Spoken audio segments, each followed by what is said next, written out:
Neo Bharat. ज्यादा durable, ज्यादा colours, अब आपके बजट में। Asian Paints neo Bharat latex paint, अब हर घर खेलेगा, हर घर खिलेगा। वित्त मंत्री निर्मला सीतारामन ने बजट पेश कर दिया है। अब ये जानने की बारी है कि इस बजट में क्या सस्ता और क्या महंगा किया गया है। कुछ सामानों पर कस्टम ड्यूटी घटाई गई है, जिसकी वजह से फ़ोन और सोना चांदी जैसी चीज़ें सस्ती होंगी, जबकि टेलीकॉम के सामानों पर कस्टम ड्यूटी बढ़ाई गई है, जिसका असर उनकी कीमतों पर पड़ेगा। सिलसिलेवार ढंग से जानते हैं कि क्या सस्ता हुआ और क्या महंगा। सबसे पहले बात जो चीज़ें सस्ती हुई हैं उनकी।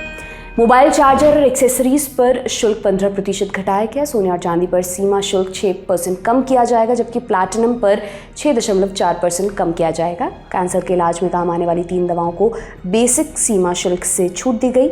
सरकार ने फेरोनिकल और ब्लिस्टर कॉपर पर बेसिक सीमा शुल्क हटा दिया है।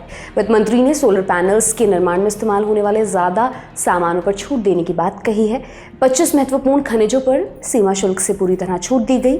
झींगा और मछली के खाने पर सीमा शुल्क घटाकर 5% किया गया। चमड़े के सामान पर सीमा शुल्क घटाया गया। क्या क्या महंगा हुआ? सरकार ने टेलीकॉम उपकरणों पर मूल सीमा शुल्क 10% से बढ़ाकर 15% कर दिया है। प्लास्टिक उत्पादों पर सीमा शुल्क बढ़ाया गया। अमोनियम नाइट्रेट पर सीमा शुल्क 7.5% से बढ़ाकर 10% किया गया। यानी ये मोटा माटी देखा जाए तो 9 सामानों पर सीमा शुल्क घटाया गया, जबकि 3 पर इसे बढ़ाया गया है, जिसका सीधा असर उनकी कीमतों पर दिखाई देगा। बजट का असर मार्केट पर भी देखा गया। वित्त मंत्री निर्मला सीतारामन ने जैसे ही अपना भाषण खत्म किया, सेंसेक्स 1000 पॉइंट से ज़्यादा नीचे आ गया था। सेंसेक्स और निफ्टी 50 में लगभग 2% की गिरावट आई है। हालांकि कुछ देर बाद थोड़ा सुधार भी देखा गया।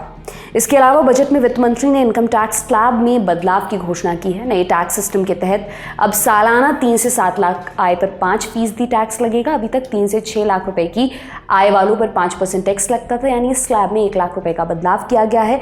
वहीं 3 लाख रुपए की सालाना आय पर पहले की तरह कोई टैक्स नहीं लगेगा। पुरानी टैक्स व्यवस्था में कोई बदलाव नहीं हुआ है। इसके अलावा नई टैक्स व्यवस्था के दूसरे स्लैब्स में भी बदलाव किए गए हैं। अब 7 से 10 लाख की आय पर 10% टैक्स लगेगा। पहले 10% आयकर 6 से 9 लाख रुपए की सालाना आय पर लगता था। वहीं 10 से 12 लाख रुपए की आय पर 15% टैक्स देना होगा। पहले टैक्स स्लैब 9 से 12 लाख की आय के लिए थी। वहीं 12 से 15 लाख रुपए की सालाना आय पर पहले की तरह 20% टैक्स देना होगा और 15 लाख से ज़्यादा की आय पर भी पहले की तरह 30% टैक्स देना होगा। इसके अलावा वित्त मंत्री ने बताया कि नए टैक्स सिस्टम के तहत स्टैंडर्ड डिडक्शन को 50,000 से बढ़ाकर 75,000 रुपये कर दिया गया है।